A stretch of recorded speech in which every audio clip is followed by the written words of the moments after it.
What's happening, fandoms? Welcome back to the channel. If you're new here, we react to music videos and shows. Today we're going back to Eric Voss and the new Rockstars crew. We put together a breakdown of all the Easter eggs and details in the background of The Mandalorian episode 2 of season 3. If you're not familiar with new Rockstars, they do amazing pop culture breakdowns of all sorts of properties. And we love to find all the things that they find. And we missed. By watching it at normal speed, like a normal person. Yeah. So let's go ahead and see what they found for us. Are we aliens? We're not normal? No, we're watching at normal speed. Here we go. Welcome back to New Rockstars. I'm Eric Voss, and this is a breakdown of The Mandalorian Season 3, Episode 2, Chapter 18, The Mines of Mandalore, where, spoiler warning, the Mythosar is no longer myth. Let's break down this episode scene by scene for all the Star Wars Easter eggs, the details you missed, and the mystery of the Mythosar. Because yeah, we got questions. Also, subscribe to our new channel, The Deep Dive, with even more pointed analyses of the titles you love, and you can support this growing network by grabbing some merch at nerdriot.shop, like our new Mandalorian-inspired The Way collection. We open on Tatooine in the city of Mos Eisley. Land speeders racing through the streets as fireworks pop overhead. Yes, they're using the same sound effect from the pod racers drifting in Phantom Menace. That's what I thought. This race is part of the Bunta Eve celebration, a holiday celebrated on Tatooine with pod racing tournaments. It was actually the reason behind the pod race that led to Anakin's freedom. There's a big race tomorrow on Bunta Eve. Bunta Eve celebrates Bunta Shad Rue, who is a Hutt who ascended into godhood. In the town of Mos Eisley on the left, you can see another speeder doing donuts in another courtyard, red banners suspended over the alleyways. Meanwhile, of the two racing speeders, the one in the lead bumps into the side and stalls out, allowing the one trailing him to take the lead. Amy Sedaris returns as Pelimoto, ripping off a Rodian. Her pit droids carry a pole. This is the same prop we saw the last time we were here in the Book of Boba Fett Chapter 5. This is the same pole that Han Solo used to try to brace the trash compactor walls on the Death Star at A New Hope. Among her droids is also a BD unit droid, the same type as BD-1, Cal Kestis. Oh yeah, that's right. Jedi Fallen Order and the upcoming Jedi Survivor. And a reminder that this red astromech R5D4 is the same one with the busted motivator that the Jawas tried to sell to Luke and Uncle Owen. Peli tells the Jawas to paint the stolen parts from this same speeder so that they look different. Painting the parts to look different. That is what the Mandalorian clan is doing with their Beskar pieces to differentiate each other. Their Beskar was stolen from them in the Purge, and now they are in a process of reassembling their multicolored fragments into something that can work together collectively. Grogu leaps out of the cockpit, and Peli says he leaps like a Lurman. Lurman are the mammals from Maigito, who appeared a few times in Clone Wars. Grogu utters what sounds like a first word. Yeah, Peli says he said Peli, but it sounded more like bucket or Beckett. Beckett was Woody Harrelson's character in Solo: A Star Wars Story. I don't think Grogu knows him. I guess he could have met him in the early years. Maybe we put it backwards. There's a lot of stuff in this episode. He's just battling up a storm. Peli asks if Din Djarin took on Boba Fett in the Hutts, and if the Hutts are back, referring to the Hutt twins that Boba Fett negotiated with in the Book of Boba Fett. Now, Peli has a gap in her teeth because she lost that tooth in the finale of the Book of Boba Fett, something that Amy Sedaris actually said was her improvised idea.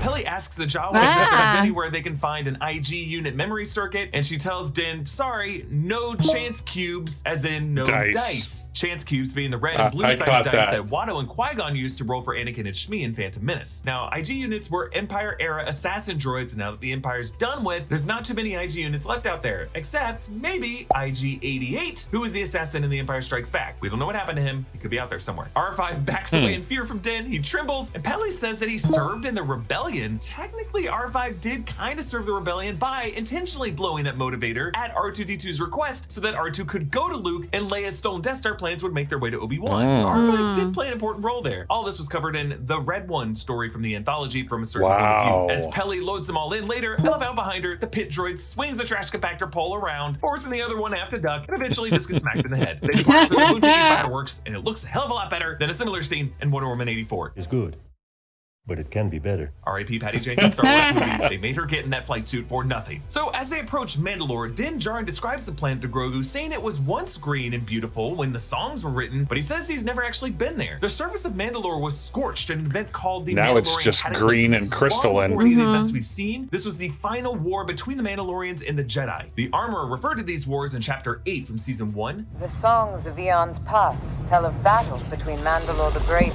and an order of sorcerers called Jedi. Mandalore the Great was the first leader of the Mandalorian people. Din points to the moon of Concordia, that's his home and the home of the Death Watch that the armor mentioned in her history of A Night of a Thousand Tears in the Book of Boba Fett. He also mentions the planet Kalevala on the navigation screen, which is all part of the same system. Din tells Grogu that a Mandalorian has to understand maps and know their way around, and that way he'll never be lost. This sets up how Grogu is able to navigate back to Kalevala, and I guess R5 helps him out too. But on a deeper level, Din is explaining that core to being a Mandalorian is to be a homeless diasporatic wanderer. When Bo-Katan told Din last episode, go home, it was a knowing insult. None of them can really go home, not even Bo-Katan and her empty husk of a castle. Stretching over the rocky landscape of the planet are these massive sections of the turquoise-colored crystal that we saw last episode. A pretty cruel mirage when you think about it. When you see green, you think it's going to be vegetation, but no, it's on the other side of two destructions. This is formed by the sands of the planet being melted in the fusion blasts. As R5 rolls over to the cave, you see some smart use of the volume here. That's the 360-degree LED interior set that they shoot a lot of these things on. Notice there's a wet puddle surface that reflects the LED screen above showing the sky, but also reflects R5 as he rolls past. They use something practical and tangible, the R5 droid, to blend with what would otherwise just be a glowing backdrop, making the whole thing just feel more real to the viewer. These kind of tactics, along with characters having actual emotional connections with their environments, something you can feel even through their helmets, is why I think The Mandalorian has always gotten better use out of the volume than the Marvel Studios titles have. When R5 disappears, Mando tells Grogu to seal himself in his pod as Mando checks the atmospheric conditions, telling us that this new bassinet that Din got for Grogu is airtight and has its own breathing apparatus. It can probably go underwater and in space if it ever comes to that. As Din walks around outside, and it has a headlight.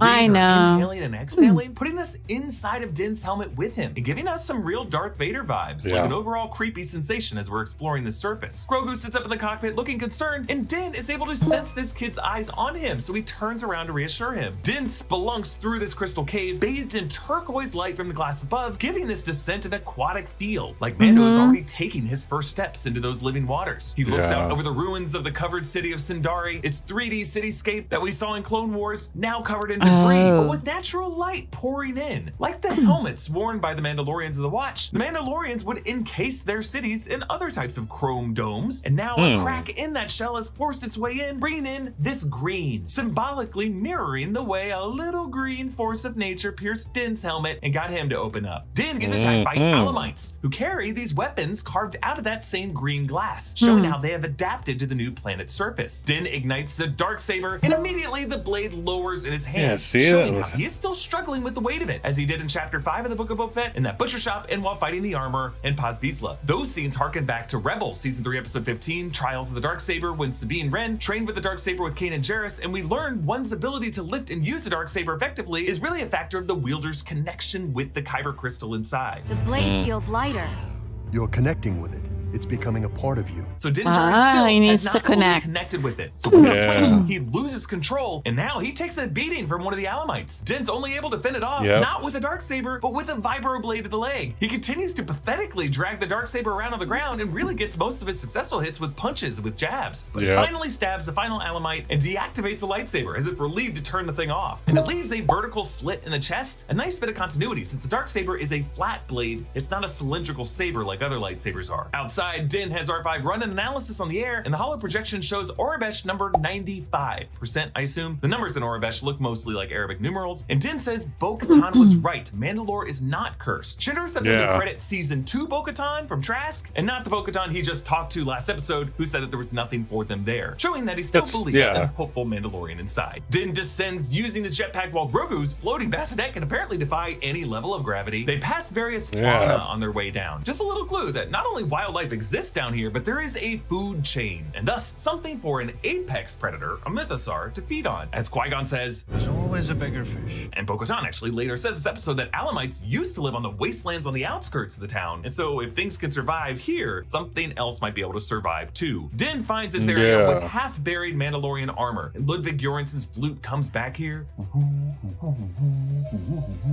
And I love how at first the T-visor forms the shape of a pickaxe. He looks like a Tesla. Duh. these Mandalorians were, it's revealed to all be a trap from this creature who seems to have laid all this armor here as a treasure to spring the trap, using the Beskar armor bones of past Mandalorians who walked down here to catch future ones. This creature is gnarly. He's a fusion of mechanized parts, but one highly expressive, menacing eye. I love seeing how all of its insectoid segments interact with each other, its yellow tubes flopping around as it chirps like a beetle. Grogu tries to pry open the trap with the Force, but he draws the captor's attention and flees. As he floats back down this tunnel, he passes the predator creature that we saw before, and then suddenly snaps its gator jaws in the headlight, reminding me of the movie Alien when Dallas crawls through the Nostromo vent shafts and a xenomorph suddenly appears in his flashlight. On the way out, an Alamite jumps in front of Grogu, but Grogu, who's taken out a Mudhorn before, has no time for this bullshit and Force slams the four eyes. Grogu then does a front flip into the cockpit. And that flying predator that snapped at him before had been chasing him the whole time. As they depart, with I'm wings. not really sure where Grogu's floating pod went on that I know, starfighter. right? That's a pretty big, bulky pod. Starfighters aren't really meant to have a ton of room for storage. R5 pilots them back to Kalavara, and we return to Bo-Katan's throne room. Bo-Katan has adjusted her sitting position from a bored lounge to now a bowed head. And here in this shot, we do briefly see that engraved tableau on the other side of the throne, just one figure on the end of it. This may be a peaceful scene from the history of House Kryze to contrast the warring dog pile on the other side. Bo-Katan looks out the window and assumes it's Din Djarin in the Starfighter. It says, let's get rid of him once and for all. Yikes! Does Bo-Katan mean kill Din Djarin, or just threaten him so much he stays away from her forever? A conflict between these two characters is definitely being set up. She was ready to fight him. Bo-Katan fires up the Gauntlet. This is her Kamar-class fighter from Clone Wars. Very she pilots cool down looking. to the ruins of Sundari with a lot more confidence piloting through that storm, as if she's revisited the surface before. She looks upon the ruins with shame, telling Grogu, Didn't always look like this. structurally in this episode, I think it's interesting how Grogu walks this same path, but with two different Mandalorian chaperones. It's almost like getting back-to-back tours of a haunted graveyard, given first by a guide who grew up on stories about this place, but then by someone who actually used to live there in a graveyard.